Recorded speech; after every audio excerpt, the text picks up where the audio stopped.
Hello, everyone, and welcome back to Fluent Thrive, where real conversations help your English grow. I'm Olivia, and I'm so happy you're here today. And I'm David. Hey everyone, great to be back. David, before we start, I have to tell you something funny. This morning, I was making tea, and my neighbor knocked on the door. She smiled and said, "Good morning," and I froze for a second. I wasn't expecting anyone. Oh no, did you say something back? I did. I said, "Good morning, how are you?"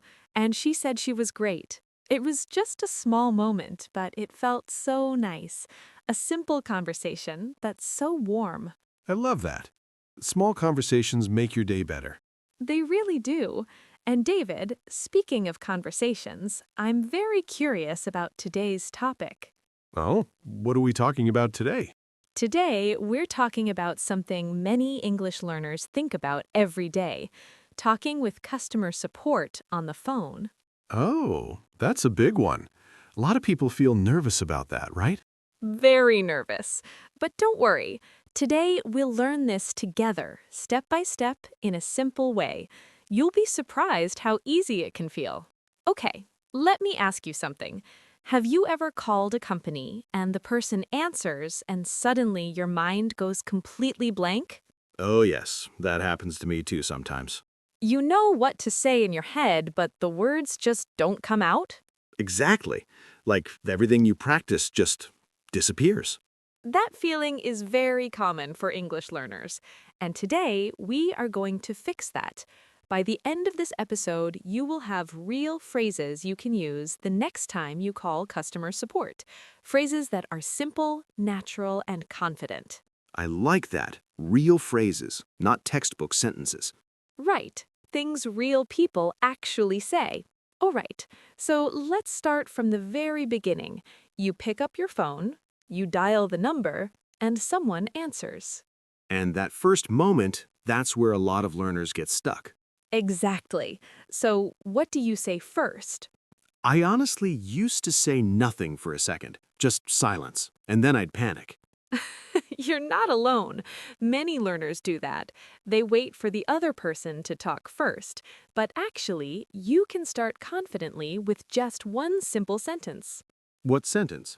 You say, "Hello, I'm calling because I need some help." Oh, that's easy. Very easy. Let's say it slowly. "Hello, I'm calling because I need some help." Hello, I'm calling because I need some help. Perfect. And if you know exactly what you need, you can be more specific. You say, "Hello, I'm calling about my order." Oh, so you just change the ending. Exactly. "I'm calling about my bill." "I'm calling about my account." Same beginning, different ending. That's a really useful pattern. It is. And here's a small tip. When you say, "I'm calling because," it sounds professional and clear. The customer support person will immediately understand why you called. But Olivia, many learners make one small mistake right here, don't they? Yes, they do. And we'll talk about that in just a moment. Before that, I want to ask you something. If you called customer support today in English, what would you say first? Write it in the comments below. We'd love to read your answers. Yes, please share. Even one sentence, it's great practice. Okay, so the mistake. Many learners do this. When the customer support person answers, they try to explain everything at once. Like it telling the whole story in one breath. Exactly.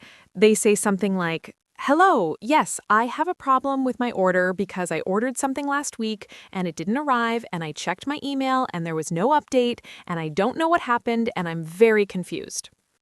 Oh no, that's exhausting. For the customer support person, too, they can't follow all of that. So what should you do instead? Start simple. Start short. One sentence only. "Hello, I'm calling about my order. I haven't received it yet." That's much cleaner. Two sentences, clear, easy, then wait for them to respond. They will guide the conversation. So you don't have to explain everything immediately. Not at all. You just open the door. They will ask you questions. You know, this reminds me of something. Imagine this. You ordered a new pair of headphones online. You waited 1 week, nothing arrived. You check your email, and there's no update. Frustrating. Very frustrating. So you decide to call the company. Okay, so the phone rings. Someone answers and says, "Thank you for calling. How can I help you today?" And you say clearly, "Hello, I'm calling about my order. I ordered something a week ago, and I haven't received it yet." Beautiful. Short, clear, confident. And now the support person knows exactly what to help you with. This is the power of simple English. You don't need big vocabulary. You need clear sentences. By the way, if this conversation is helping you already, give us a like. It really helps the channel grow. All right, let's move to something very important, something that many learners are afraid of. What's that? When the customer support person says something and you don't understand. Oh, that happens a lot. All the time. Maybe they speak quickly, maybe they use a word you don't know, and then many learners just say, "Yes, yes, okay." Oh, even when they have no idea what was said. Exactly, and then the problem doesn't get solved. So what should you say instead?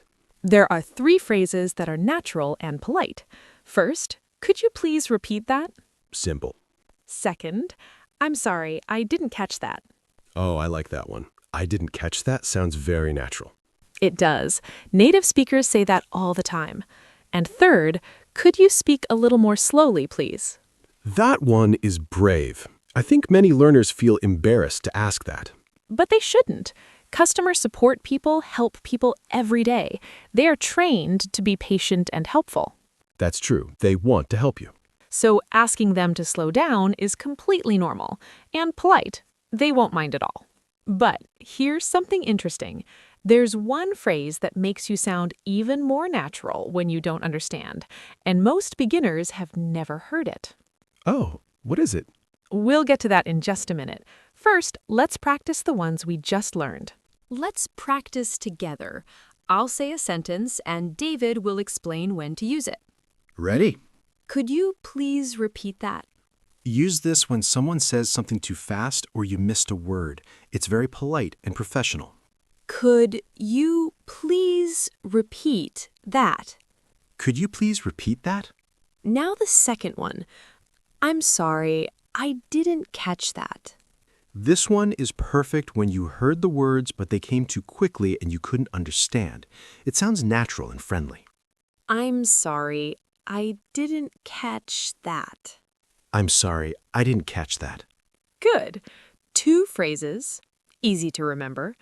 Okay, now what's that phrase you mentioned, the one that sounds even more natural? Okay, so native speakers often say this. "Sorry, could you say that again?" Oh, that's shorter than could you repeat that? Exactly. It's more casual, more friendly, less formal. If the conversation feels relaxed, this phrase works perfectly. Sorry, could you say that again? I like that. And you can even say just "sorry" with a rising voice, like a question. Very short, very natural. Just sorry? Just "sorry." Native speakers use it all the time when they miss something. Wow, that's something I didn't expect. Speaking of sorry, David, can I tell a quick story? Please. A friend of mine was calling her internet company. The support person asked, "Can I have your account number?" And she heard, "Can I have your cat number?" Cat number? She was so confused. She said, "I don't have a cat." And the person on the phone was like, "I'm sorry, what?" Oh no. She didn't say, "Could you repeat that?" She just guessed, and guessed wrong. That would have been avoided with just one phrase. Exactly. "I'm sorry, could you repeat that?" Problem solved. Okay, so we know how to start the call. We know what to say when we don't understand. But now, how do we explain our problem clearly? Great question. And this is where many learners struggle because they don't know the right structure. Structure. Yes, here's a simple 3-part structure. First, what happened. Second, when it happened. Third, what you need. That sounds very organized. It is. And once you know this structure, explaining any problem becomes much easier. Let me give you an example. Go ahead. Imagine your bill is wrong. You use this structure. I received my bill last week. The amount is higher than usual. I'd like to understand why. Oh, that's clear. That covers what happened, when, and what you need. Exactly. Let's try another one. Your internet stopped working. You say, my internet has not been working since yesterday. I already restarted my router. I need someone to help me fix it. Perfect. All three parts. And the beautiful thing is, you can use this structure for almost any problem, any company, any situation. If you want more conversations like this every week, subscribe to Fluent Thrive. We make English feel easy and natural. Now, here's a shortcut phrase that makes you sound very confident. Instead of describing everything, you can say, I'm having a problem with my, and then name the thing. Like, I'm having a problem with my account. Yes, or I'm having a problem with my delivery, or I'm having a problem with my payment. So simple. 4 words. I'm having a problem. Then you add what the problem is about. That's it. That's one of those phrases you can use immediately. Today, right now, next time you call anyone. Okay, Olivia, so we've explained the problem. Now what? How do we ask for help politely? This is important because how you ask matters just as much as what you ask. Right. You want to sound polite, not demanding. Exactly. So instead of saying, fix this now, which sounds rude, you say, could you please help me with this? Much more polite. Or you can say, what can we do to solve this? That one is interesting. What can we do, like you're working together? Yes, that's a great tone. It shows you're cooperative, and customer support people respond very well to that kind of language. You're not fighting them, you're working with them. Exactly. And here's another phrase. Is there anything you can do to help me? That sounds very natural. It is. It's humble, it's polite, and it works very well. But, Olivia, what if the first person you talk to can't solve your problem? Ah, that happens, and there's a phrase for that too. But first, I want to talk about a mistake many learners make when they call customer support. They apologize too much. Too much? They say things like, I'm so sorry to bother you. I know you're very busy. I'm really sorry, but maybe if it's not too much trouble? I've done that. Many people do. And while it's kind to be polite, too many apologies actually make you sound less confident. And sometimes the support person isn't sure what you actually need. So, be polite, but be clear. Polite and clear. That's the balance. One sorry if you need it, then get to your point. Simple, direct, polite. Perfect combination. Here's a confidence trick. Before you call, write down 2 or 3 sentences about your problem, just on paper or on your phone. Oh, like a small script. Exactly. You don't have to read it word by word, but having it written helps your brain feel calm. You know what you need to say. That's really smart. Even native speakers do that before important calls. They do. And when you feel prepared, your voice sounds more confident automatically. So, preparation equals confidence. Always. Okay, back to David's question. What if the person you're talking to says, I'm sorry, I can't help you with that? That's frustrating. Very. But there's a calm, natural phrase you can use. You say, could you transfer me to someone who can help? Transfer. That's the word. Yes. Could you transfer me? Or even simpler, could I speak to a manager, please? And that's not rude? Not at all. As long as you say it politely. You're not attacking anyone, you're just asking to be connected to the right person. That's fair. And they will usually say, of course, one moment please, and then transfer you. David, let's review what we learned today, because there were so many good phrases. Great idea. Let's go through 3 key ones. First one. Hello, I'm calling because I need some help. Use this to start any customer support call. Simple, confident, clear. Second one. Could you please repeat that? Or the more casual version, sorry, could you say that again? Use these when you don't understand something. Third one. I'm having a problem with my, and then name the issue. Use this to explain your problem quickly and clearly. 3 phrases, easy to remember, easy to use. Today, not next year, today. I think what I love most about today's episode is we didn't make this complicated. That's always our goal. English doesn't have to be scary, especially on the phone. One call at a time. Exactly. And remember, every time you try, even if it's not perfect, you are getting better. Your English is growing. That's what matters. Progress, not perfection. I love that. David, any last words for our listeners? Just this. You understood everything today, didn't you? That means your English is already better than you think. Absolutely. Thank you so much for spending this time with us. If this helped you, share this episode with a friend who's learning English too. They'll thank you for it.